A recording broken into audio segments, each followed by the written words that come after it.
Это история кошки Мани и ее дочери по кличке Тося. О приюте они оказались в начале осени. Принесли животных в приют супруги, однако сразу принимать кошек сотрудники учреждения отказались, поскольку приют был перегружен. Супруги долго пререкались с работниками, обвинили их в черствости и равнодушии, а затем так и ушли с кошками. Через несколько часов один из сотрудников проходил мимо вольера с собаками и заметил стоящую рядом переноску. В переноске сидела кошка и ее котенок, у обоих из глаз текли слезы. Волонтер сразу опознал кошек, которых пытались сдать в приют скандальные супруги. Для кошек места в приюте не было, но и оставлять их на улице было нельзя.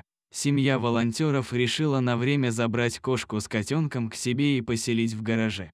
Мама и дочка внешне были полными противоположностями. Волонтеры не сразу поверили, что кошки являются близкими родственниками, но едва увидев, как кошка ухаживает за малышкой, отбросили все свои сомнения. Устраивая кошек в гараже, волонтеры увидели, что взрослое животное плачет, она словно поняла, что хозяева их бросили. Ученые давно доказали, что кошки не умеют плакать, но со стороны казалось, что из грустных глаз животного текут слезы. Кошку и ее малышку посадили в клетку, со всех сторон их временное убежище закрыли одеялами, чтобы сохранить тепло. Условия для животных были не идеальными, но они словно понимали, что это лучше, чем оказаться на улице, поэтому не жаловались. Через время кошек удалось устроить на передержку. Кошка с дочкой оказались у женщины, которую волонтеры хорошо знают. Хозяйка передержки утверждает, что она не волонтер и у нее дома вовсе не передержка, но все вокруг знают, что так она просто успокаивает саму себя.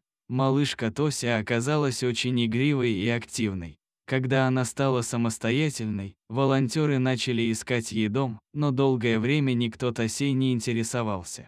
В 8-месячном возрасте Тосю стерилизовали, а не так и осталась на передержке. Женщина, которая ухаживала за кошками, так привыкла к девочке, что не захотела с ней расставаться. Маню также стерилизовали, и через время для нее нашлась семья.